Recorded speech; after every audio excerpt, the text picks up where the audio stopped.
I don't know if I'm going to be able to do these every day, but it might become a thing because I meant this and I'm serious about it.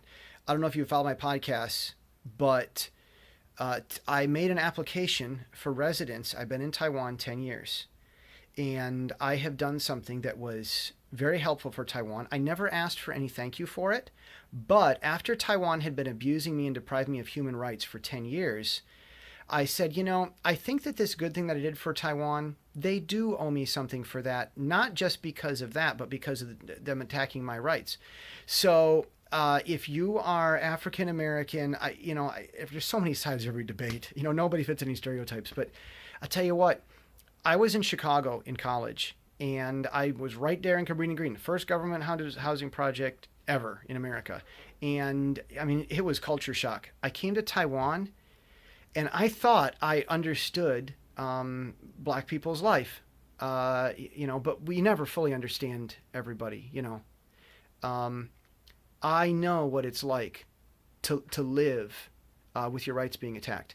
I have many black friends. They would say it's the system. It's the system that's stacked against us. It's not even racism. It's the system. And I would try to listen, but I never identified with it until I was in Taiwan.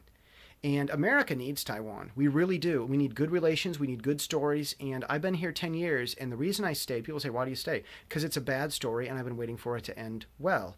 And so I wanted Taiwan to give me what I deserve. I never asked for it. It happened years ago. But I never asked, I owe this. But I wanted them to give it to me so that I can use that as a way to say that it's a happy story. Because Taiwan and America, we need happy stories. Happy stories are good things, like this shouldn't be hard. But they're continuing to do the same old nonsense. I'm not the first person they've done this with. They've done this with many people. There's a laundry list of people that Taiwan abuses. People from countries that make less money, people from countries that make more money than Taiwan. They're blue-collar work, white-collar work. And they do it across the board, and I'm sick of it. And I'm mad as heck, and I'm not going to take this anymore. So I applied for residence based on some good things that I did, that they know that I did, and they rejected it, which was wrong. And according to their law, I do deserve it. And maybe they don't know it because they're a young, childish, brat, juvenile country, and they're puppet democracy. They really don't know how democracy works. It's sad. So, and I know, because I've been here. People say, why, Jesse, why did you go to Taiwan? Because Americans need to understand other cultures. And I'll tell you what, I didn't know that I would learn more about black people being here, because I know what it's like to have your rights taken away from just systems. And everybody around me in the world, everyone in Taiwan doesn't know that the system does this to me.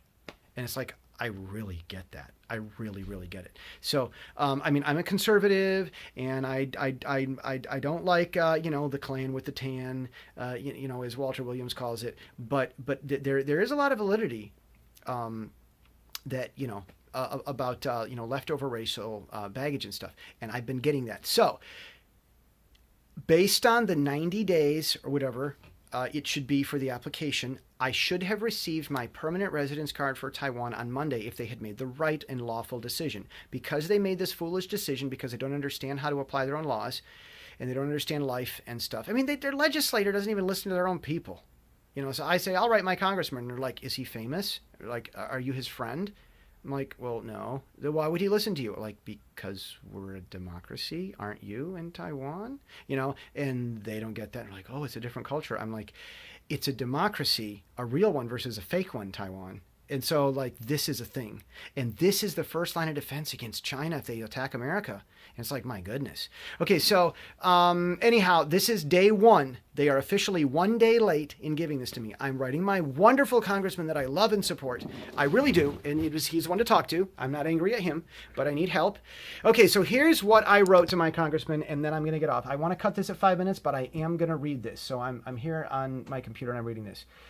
I have been in Taiwan 10 years. I've been abused by their system, lied about, tried to have my passport taken away, denied papers the government legally required from me, later with no protections or help, blacklisted by local ESL black markets, like from the white market also, or whatever that work is, like from the good market. I couldn't get jobs in the good market because I was blacklisted by the bad black market.